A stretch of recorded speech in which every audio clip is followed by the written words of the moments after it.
সূরা ফাতিহার ফজিলত। সূরা ফাতিহা কুরআনের প্রথম এবং সবচেয়ে গুরুত্বপূর্ণ সূরা। এটি ইসলামের মূলনীতি ও আকীদার একটি সংক্ষিপ্ত সারসংক্ষেপ। এই সূরাটি নামাজের প্রতি রাকাতেই পাঠ করা হয় এবং এর ফজিলত অপরিসীম। সূরা ফাতিহার কিছু গুরুত্বপূর্ণ ফজিলত। সম্পূর্ণ কুরআনের সংক্ষিপ্ত রূপ। সূরা ফাতিহাকে সমগ্র কুরআনের সংক্ষিপ্ত রূপ বলা হয়। এর মধ্যে ইসলামের মূলনীতি, আল্লাহর ইবাদত, দুনিয়া ও আখিরাতের কল্যাণের কামনা, শিরক থেকে মুক্তি এবং সঠিক পথের দিকে পরিচালনা করার প্রার্থনা রয়েছে। নামাজের মূল। নামাজের প্রতি রাকাতেই সূরা ফাতিহা পাঠ করা ফরজ।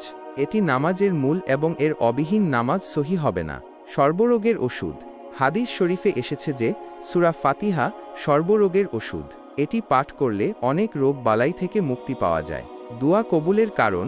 সূরা ফাতিহা পাঠ করার পর যে কোনো দোয়া করা হলে তা আল্লাহ তাআলা কবুল করেন। হৃদয়ের পরিচ্ছন্নতা। সূরা ফাতিহা নিয়মিত পাঠ করলে হৃদয় পরিচ্ছন্ন হয় এবং ঈমান বৃদ্ধি পায়। সূরা ফাতিহা পাঠের ফলাফল। রিজিক বৃদ্ধি। সূরা ফাতিহা নিয়মিত পাঠ করলে আল্লাহ তাআলা রিজিক বৃদ্ধি করেন। বিপদ থেকে মুক্তি। বিপদে পড়লে সূরা ফাতিহা পাঠ করলে আল্লাহ তাআলা বিপদ থেকে মুক্তি দেন। দুশমন থেকে নিরাপত্তা।